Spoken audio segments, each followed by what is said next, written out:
Não. Bom, então, pessoal, as somas foram batizadas de Mi efetivo e de alfa efetivo. São a viscosidade e a difusividade efetivas, compostas por uma parte de natureza molecular e outra parte de natureza turbulenta. Essas equações de balanço para as componentes filtradas da velocidade e da temperatura estariam fechadas, ou seja, conteriam um número de equações igual ao número de incógnitas, não fosse a presença de Νt e de αt, que são grandezas desconhecidas. O cálculo da viscosidade e da difusividade térmica turbulentas constitui o principal problema a ser resolvido para a modelagem do fechamento das equações filtradas. A proposta de Busnelski foi o primeiro passo, né?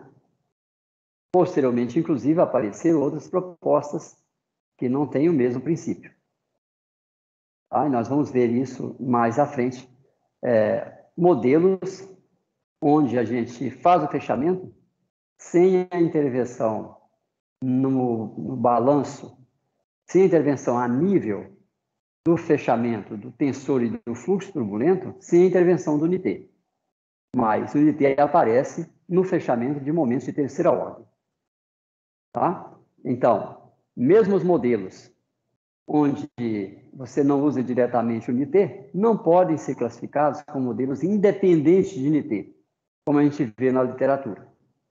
Tá? Não é independente, porque ele aparece na modelagem de momentos de terceira ordem. Mas isso a gente vai ver mais à frente, é só para fazer um chamativo aí do que virá. Ok? Então, esse é o principal, pessoal, o principal problema que a comunidade tem trabalhado ao longo aí de quase um século, né? Que a comunidade tem trabalhado nesse problema de fechamento.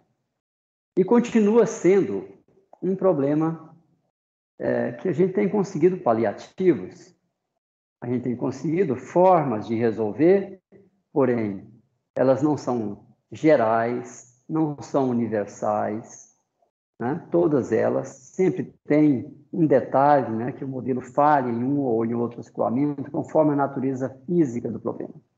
Tem modelos que funcionam bem para um problema, tem modelos que funcionam bem para outro problema, ou seja, é a falta de universalidade. Né?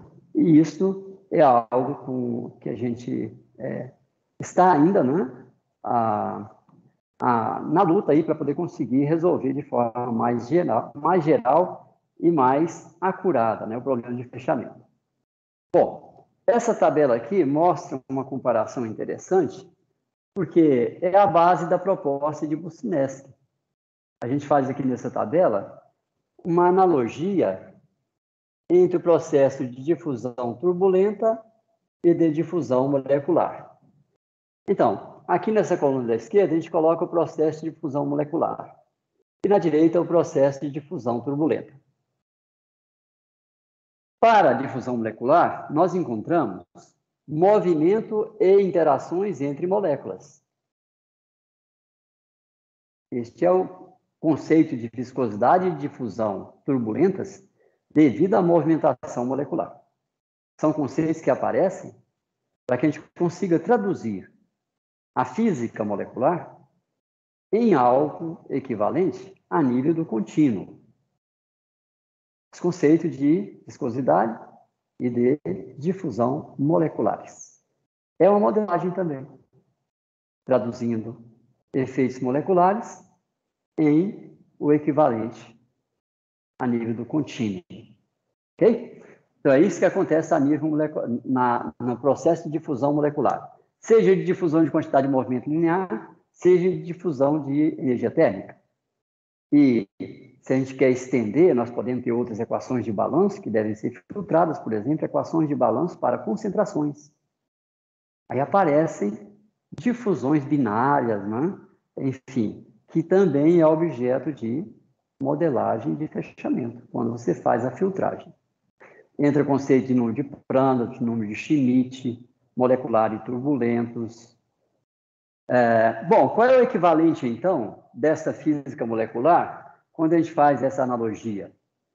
é a movimentação e as interações não lineares entre estruturas tubular. Aqui, olha, interação entre moléculas, interação entre estruturas tubular. Analogia. A nível molecular, nós temos transferência de quantidade de movimento linear e de energia térmica entre as partículas de fluido. O que é uma partícula de fluido?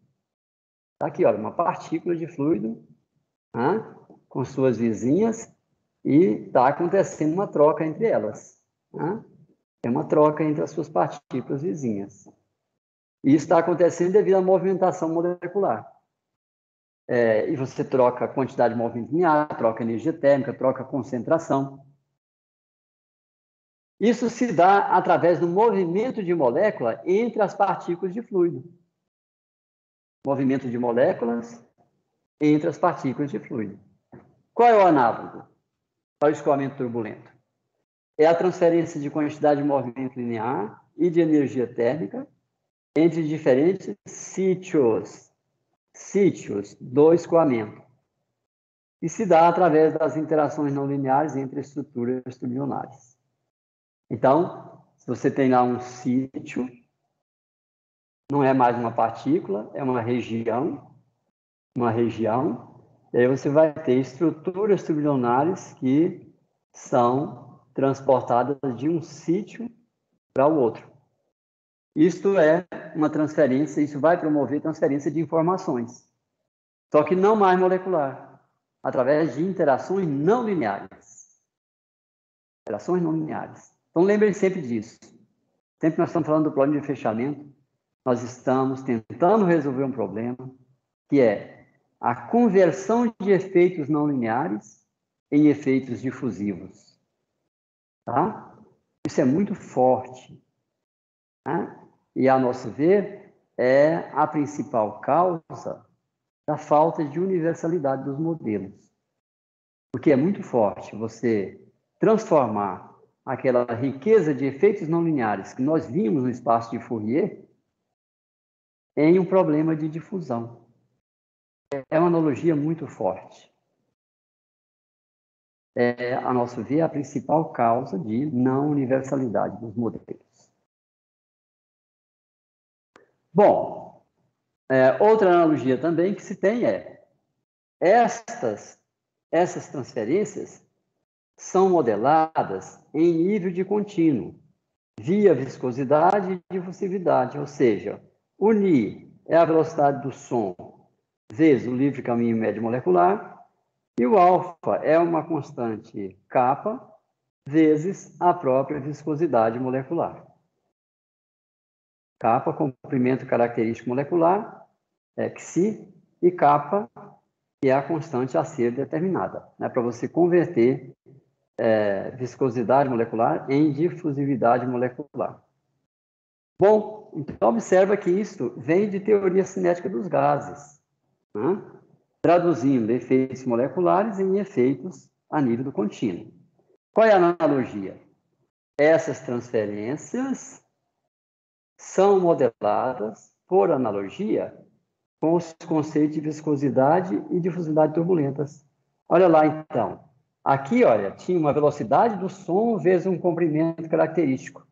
Aqui, uma velocidade vezes um comprimento característico.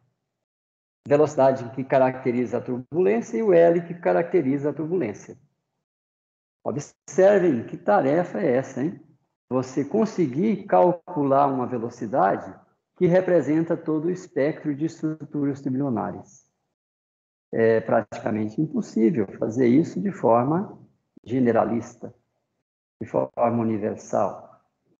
Da mesma forma, o alfa fica comprometido porque nós temos o kappa, né, vezes o Nt. Tem uma constante xt vezes o Nt. Então, U é a velocidade característica das estruturas tubulares e L é o comprimento característico das estruturas tubulares. Observe, pessoal, é uma analogia. E isso é utilizado até hoje, né? E é uma das melhores formas, né, de abordar o problema. Quando nós falamos que tem falha, para a gente ter um senso crítico e, de repente, pensar em formas alternativas, né, que nos traga maior consistência física e maior universalidade. Como eu comentei com vocês, uma reflexão que fazemos precisamos buscar uma forma de modelar o fechamento sem fazer essa analogia com o processo difusivo molecular. Ou seja, manter o fechamento lá no termo não linear. E promover o fechamento, né, tentando modelar realmente as não linearidades, sem passar pelo conceito de difusão turbulenta. Isto é um pensamento, né, que pode dar origem a novas formas de modelar.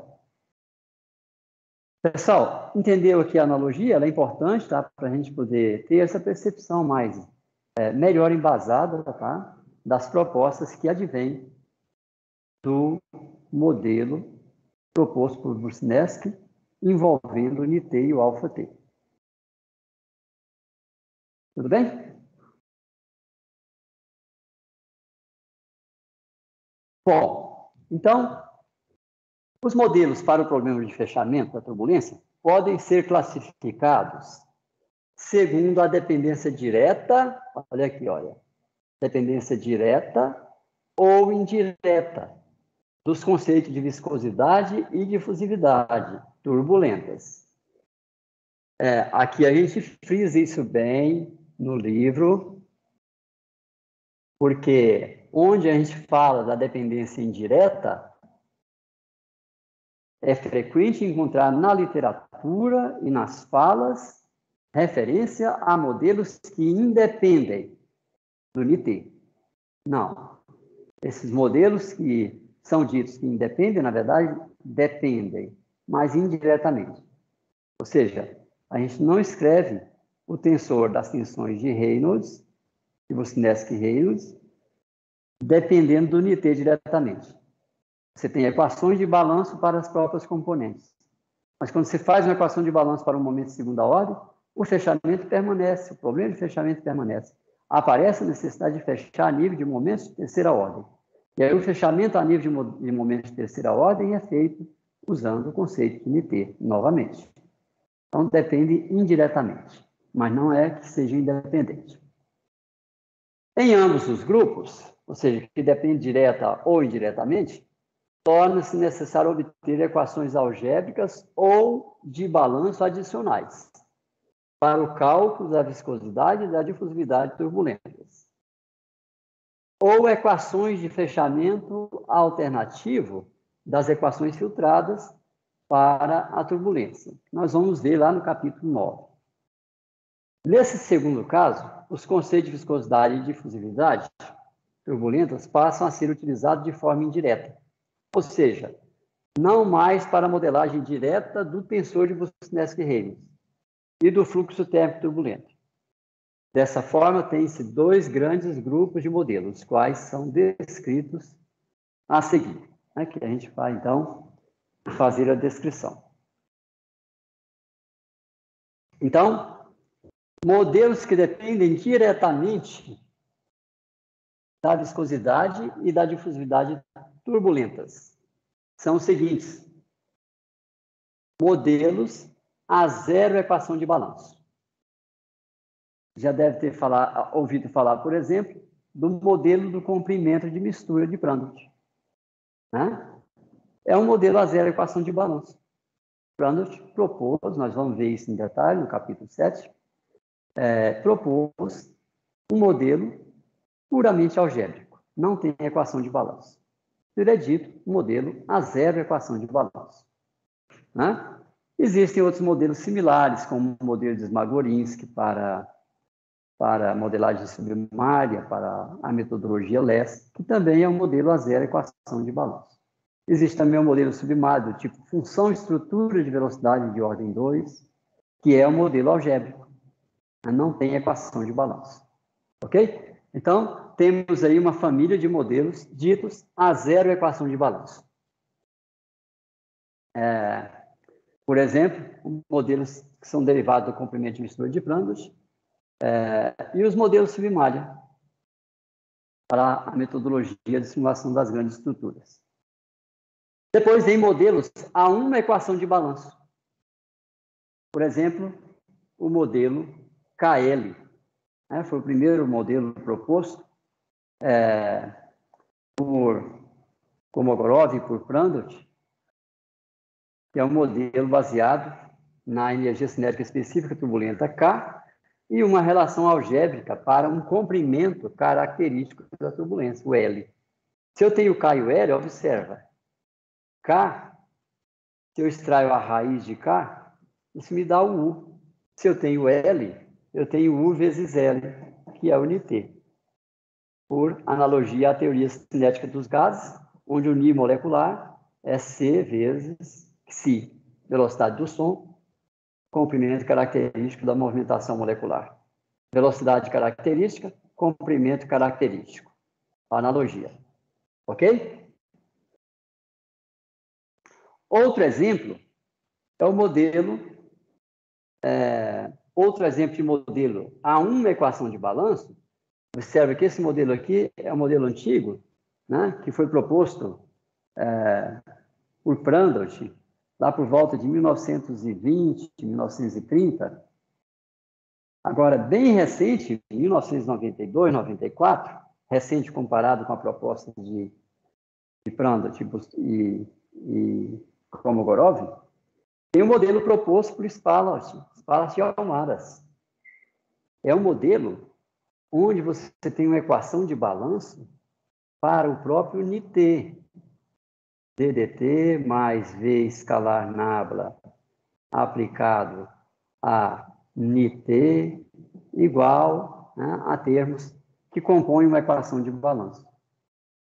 Então, ao resolver essa equação, submetida a condições iniciais de contorno, você obtém o campo de NT diretamente. NT diretamente, né? É um modelo conhecido como modelo SA. Spalart e Almaras. É um modelo novo, recente, né, comparado com a proposta de Prandtl e Kolmogorov, modelo KL. Então, são dois exemplos de modelos a uma equação de balanço. Tem também um modelo para energia cinética turbulenta submária que foi proposto por Yoshizawa, que é um japonês, que propôs uma equação de balanço para a energia cinética turbulenta submária. E a partir dele deduziu um modelo submária a uma equação de balanço. Nós chegamos a implementar esse modelo, comparar com o Smagorinsky, só o custo que aumentou, tá? Não agregou muito em qualidade. Então, não é um modelo que é utilizado pela comunidade, mas existe. Ok, pessoal? Ficou claro o que é um modelo a zero equação de balanço e o que é um modelo a uma equação de balanço? Tranquilo? Tranquilo, professor. Ok.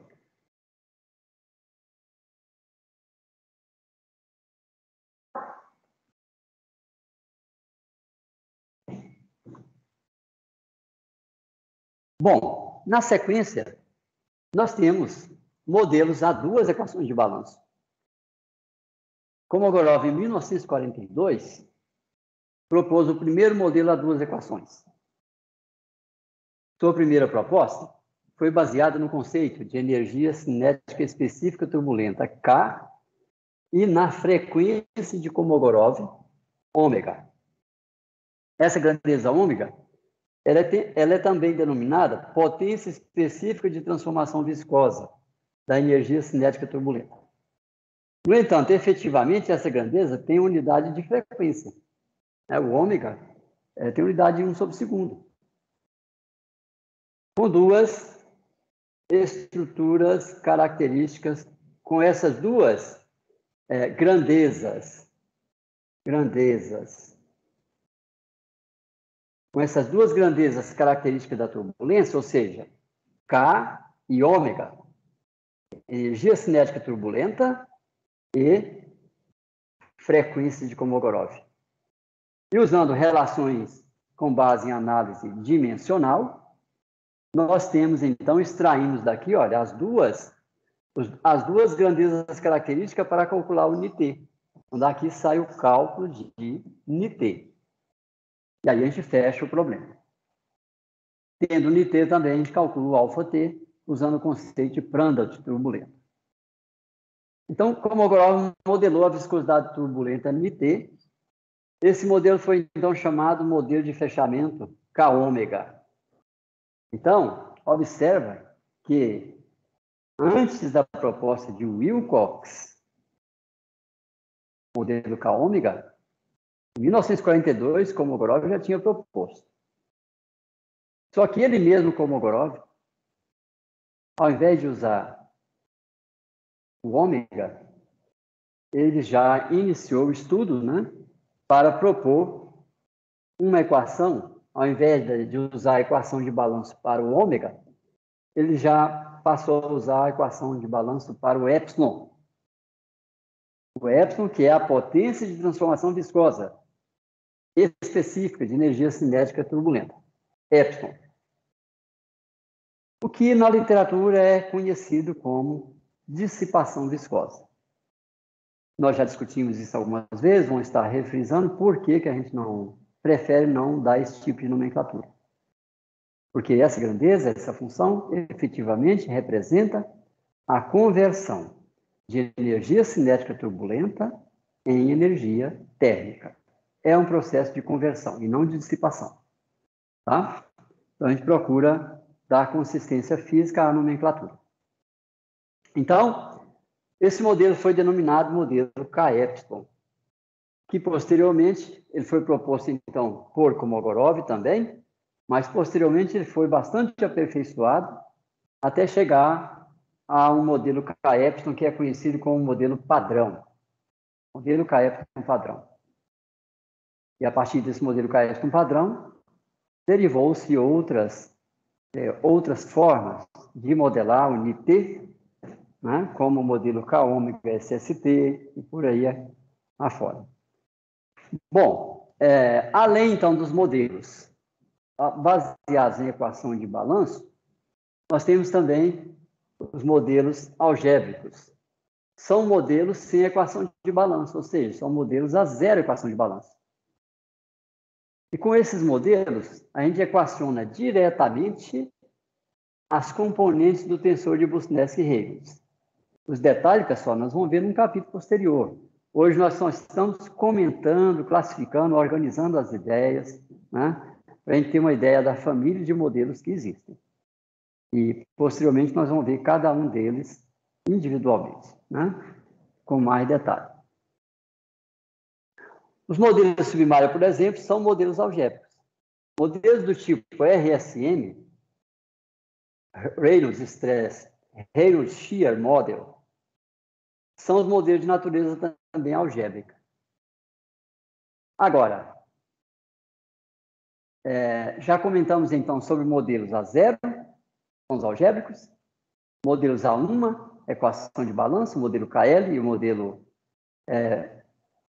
Spalach-Yamaras, modelos A2 equações, que é o modelo K-ômega e o modelo K-epsilon. E agora nós vamos comentar sobre o modelo de balanço, das componentes do tensor de Reynolds, de Boussinesq-Reynolds, ou seja, conhecido como RSM, Reynolds Shear Model. Então, muitas dificuldades foram encontradas com modelos completos, do tipo duas equações, tais como falta de generalidade, dificuldade de modelar com o mesmo modelo escoamentos com características diferentes, por exemplo, de proximidade de parede, caracterizados por baixos valores de Rayleigh, né, próximo de uma parede. Aí você ajusta o modelo para a região de alto Reynolds, no núcleo turbulento, ele vai falhar na parede. Aí você desenvolve um modelo para a parede, aí ele falha no núcleo turbulento. E o que foi feito, então? Uma hibridação dos dois. É o modelo K-ômega SST, né, do Florian Mentor, que faz a hibridação. Então, nós vamos ver isso aí no capítulo 11, quando a gente vai falar de modelos híbridos. Bom, outra característica também é que os escoamentos com fortes efeitos de gradiente adverso de pressão.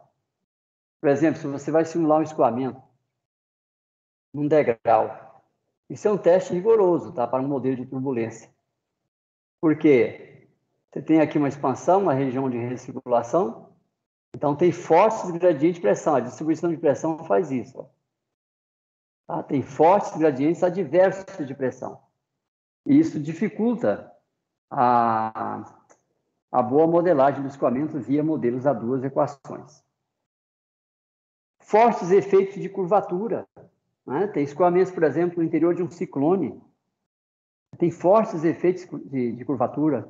Escoamentos no interior de uma caldeira, né? Onde tem fortes anisotropias. Então, os modelos falham. Tá? Diante disso, então, a comunidade procurou desenvolver modelos baseados nas equações de balanço para as componentes do tensor de Boussinesq-Reilly, tau e J. Você passa a ter 6 equações de balanço, uma para cada componente, U I', U I', U I', U J', com I e J variando de 1 até 3. São 6 equações de balanço. E mais uma equação para o epsilon. Então, dá 7 equações de balanço para o modelo de fechamento. Bom, então, algum detalhe aqui. Esse Donaldson, 1971, Lauder, 1972, Bradshaw, 1972, mostraram progresso nessa classe de modelos de fechamento, baseado na solução das equações aproximadas para as componentes do tensor tau e J. O primeiro modelo nessa linha foi proposto, na verdade, por Rota. Né? Esses autores refletiram sobre isso, mas Rota, 1951, já tinha feito a proposta.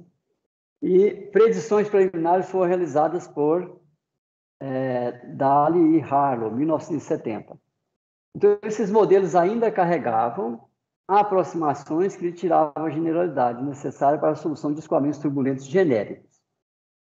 O modelo mais completo nessa linha foi proposto, então, por Lauder, Risse e Rodin, 1975. Esses modelos significaram grandes avanços em termos de generalidade e qualidade de resultados. Por exemplo, para capturar gradiente adverso, para capturar anisotropias. Né?